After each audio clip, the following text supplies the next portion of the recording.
I am Laurie Bates, and I'm so glad that you decided to jump on and join me today. We're going to go over how to make SOS mix today and how to make that mix into dinner. How's that sound? You could even use it for a gravy for breakfast as well. All right, well, SOS sauce, we're going to begin with that. You know, we live in a busy world, and cooks are looking for ways to save time in meal preparation, and making and using the soup and sauce mix SOS can provide many opportunities for saving time as well as money.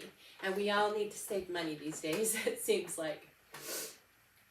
So the basic dishes become quick and easy, and like I said, less expensive to make. And they're full of flavor. I've been making SOS sauce mix for many years now, and I love it. Things to know about it. Well, it can be used in a variety of recipes such as soups or gravies, creamed vegetables, skillet meals, or casseroles. Have you ever gone to the store and bought the little boxed skillet meals? Well, you don't need to do that anymore if you make this, because it will do the same thing that they have done for you ahead of time. And then all you have to do is make the mix ahead and then get your supplies ready, and away you go. It can be substituted for canned cream soup in any recipe. So if you have a recipe for mushroom or celery soup, then you can use this recipe too, or even chicken or beef. Saves time if you plan your menus. So plan your menus, include this mix, and I think you're gonna just fall in love with it. It's fat-free, it saves money, and it's great for people with celiac disease because it contains no wheat. Best of all, it tastes good. So let's get started and make the mix really quick, shall we? All right, we're gonna go ahead and take a Ziploc bag or a container of your choice, it doesn't matter. And then if I were you, I would put the recipe on the bag or the container, only because as you go through it, then anyone in the house who grabs it and sees that it's low can make it. So it's not just up to you. And in the beginning, I would ask people to say, hey, you know, we have this new mix we're using. It have the recipe on it. And if you see that it's getting low, would you make it? And hopefully they will. Or it'd be easy for you to do as well.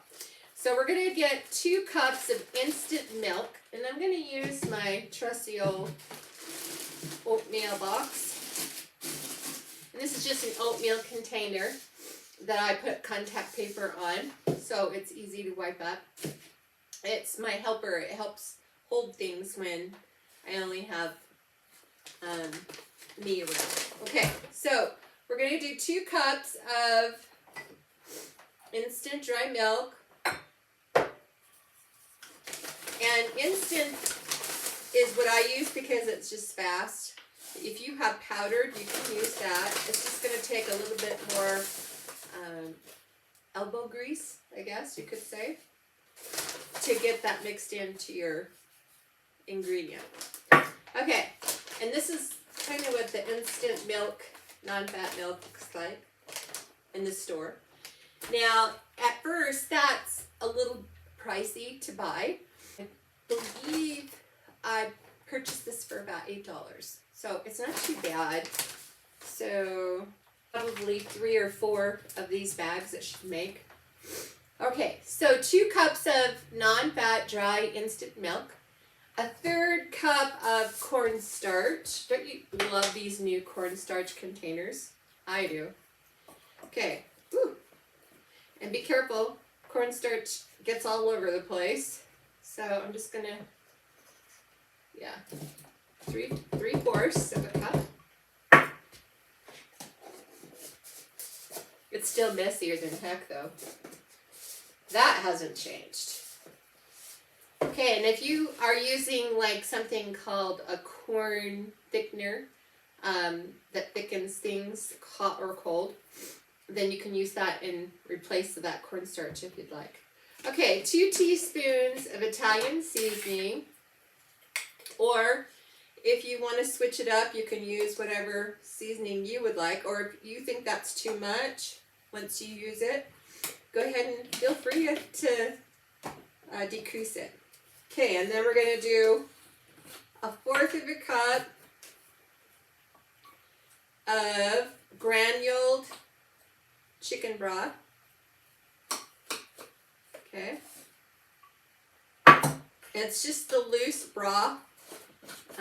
It's not in the squares, because to unwrap those squares and try to crush them, I've tried it. It doesn't work. Or, well, it works, but it takes a long time. Okay, then onion flakes, or I'm going to use onion powder. And I'm just going to put a teaspoon of that because some of my family doesn't like onions. And so, and because I didn't have any right now. Or you could use fresh. That would work too. Okay, and then that's it. We're done. And that's your sauce. So pull that out, zip it up, get some of the air out of there. And then have your kids mix it up for you. And then I always keep a measuring cup, if you have an extra one, inside the bag. You don't have to, but I just do it because it's convenient. Then once you have that all made up, you're just going to start your recipe that you have chosen. And I'll put the link to go to the booklet, and all you have to do is click on that link and it will take you to the booklet. And then you can either print it off or download it, whichever one you would like. Okay, so the mix provides many opportunities for saving time as well as money. As you can see, it'd be really easy. This mix will equal 9 cans of cream soup. So you would have to buy 9 cans to equal this mix right here. Substitutes for 1 can of cream soup. And so all you do is you combine the 1/3 cup of dried mix with 1 1/4 cups of cold water. And it's important to use the cold water because of the cornstarch. Then we cook and we'll stir it on the stovetop or the microwave, and then it will thicken up that mixture for your casseroles or your soup or whatever you're using it for. Now storage, I would put with a marker or whatever the day that you make this, because, or the day that it expires. You have to kind of decide which one you want. You don't have to refrigerate it, but I do because then it will last a little longer. But just like this, in a cool, dry place, it's 6 months. If you put it in your fridge, it will last up to about, 7 or 8. So I like that it lasts a little longer in the fridge, especially if you've got a smaller family. Okay, so then we're going to make chicken vegetable pot pie today. And when I was a young mom, I used to make the beef pot pies. And then as they got older and liked chicken better, we used chicken more often. But I'm going to go ahead and double the sauce because they like a lot of sauce. I like a lot of sauce. So if you like a little bit more sauce, then go ahead and double it. If you don't, then don't worry about it.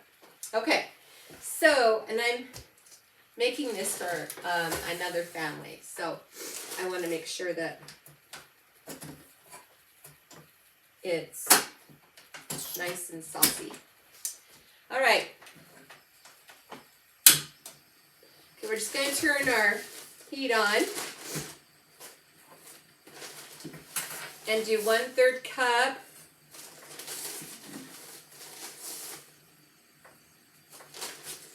of the sauce.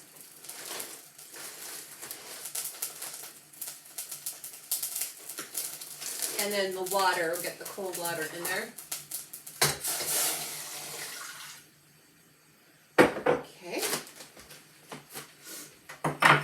And then we're going to go ahead and just mix that together just like that. Make sure it gets all mixed in there before we add our vegetables. Now you can use frozen vegetables, whatever you have on hand, from leftovers if you want, or you can use a canned, and that's what I'm going to do today, is just use canned, and I drained it.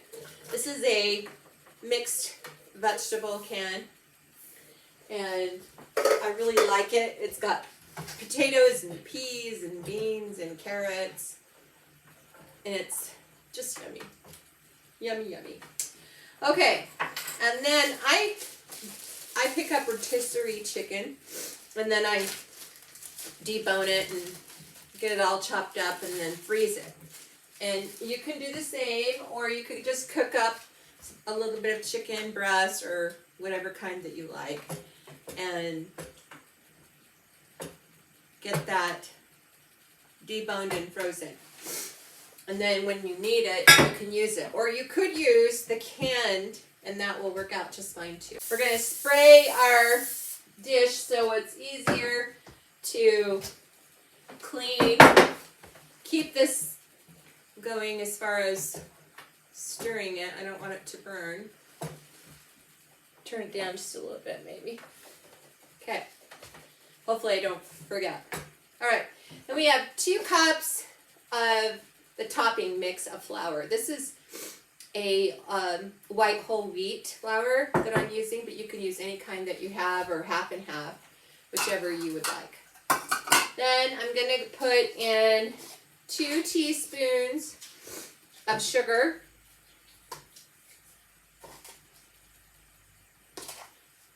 Okay, and then we're going to put in some baking powder, a teaspoon. I should have just left that out, huh? And it could be a heaping teaspoon, and that will work out just fine.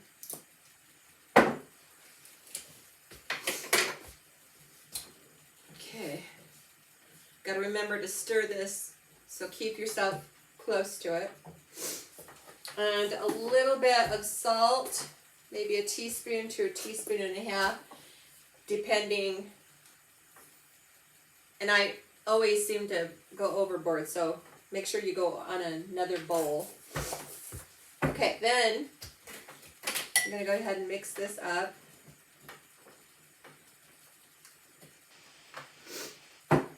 See how fun this is? How easy. Okay, then I have some unsalted butter, but you could use any kind of butter that you have. I'm just going to grate this, and because I'm doubling the mix, you can half the bread mix or double it depending on your family size. And this will feed about 6 to 8 people, depending on the size that you guys need. And the reason why I do the grating is just seems like, especially if your butter is frozen, just easier to mix in. And then just kind of get this all out of here, so you have every bit of the yummy goodness. And it cleans up pretty easy. Alright, then we're just going to mix that butter into the flour. Get that going. Got a little bit on the thawed out side. It's easier to work with it when it's a little frozen. Okay, then I'm going to go ahead and get my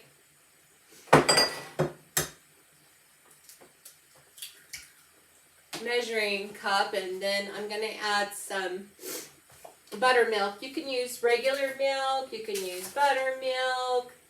It's just totally up to you, and that's going to be about a cup. Okay.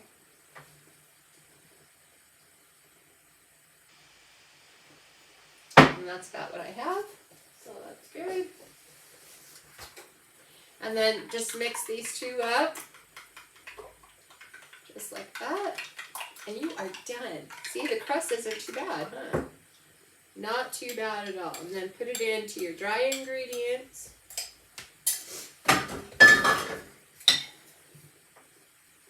And then get that mixed up so that you have a nice biscuit, drop biscuit crust, okay?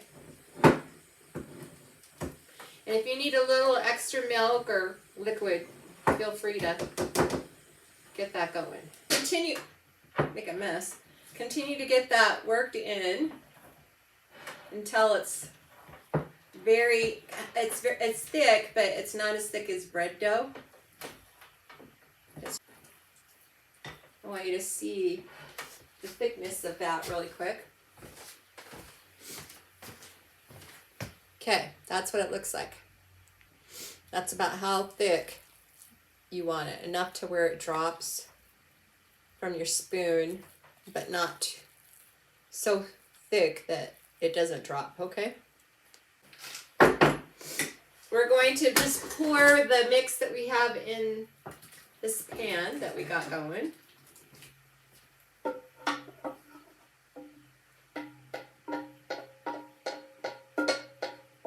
Okay, then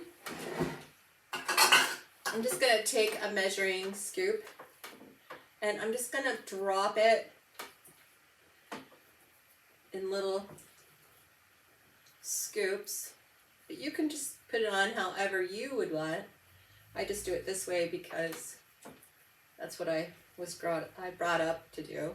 So, and it looks kind of fun. Sometimes it just mixes in anyway. So, and if you don't like it this bready, then go ahead and use less. I wanted to show you what a full recipe would look like. You could also do this in a 13x9 pan, and that would work too. Okay, right now you could add a little bit of Parmesan cheese if you wanted, or on top, or just some parsley, or a little bit of pepper. That would work out really well too. And then you're going to want to put this on a cookie sheet and make sure you put a little bit of foil on that so that it doesn't spill. It's like this. Look at that brown crust. Yum, right? So it's not your typical bread pie crust topping. It's more of a bread, like I guess I would say a cornbread type of topping. But this is what it looks like, and it is yummy. Wait till you guys try it. How are you doing on your pantries? Are your pantries stocked pretty good, or are they needing a little help? Or how about your fridge and your refrigerator? Sometimes we have a tendency to forget about those, and it makes it hard when it comes to dinner time, because in a pinch, we don't have the options that you could have. There are a few basics that you need to have on hand that will make your meals much easier. The well-stocked pantry and fridge and freezer all combined will give you those options. And in fact, it's like having money in the bank when you have some of these basics on hand. So why have a well-stocked pantry? Well, or a fridge or a freezer. Better nutrition, less stress at mealtime, easier to figure possibilities of what to have for dinner or lunch or breakfast. Like having some foods that might be important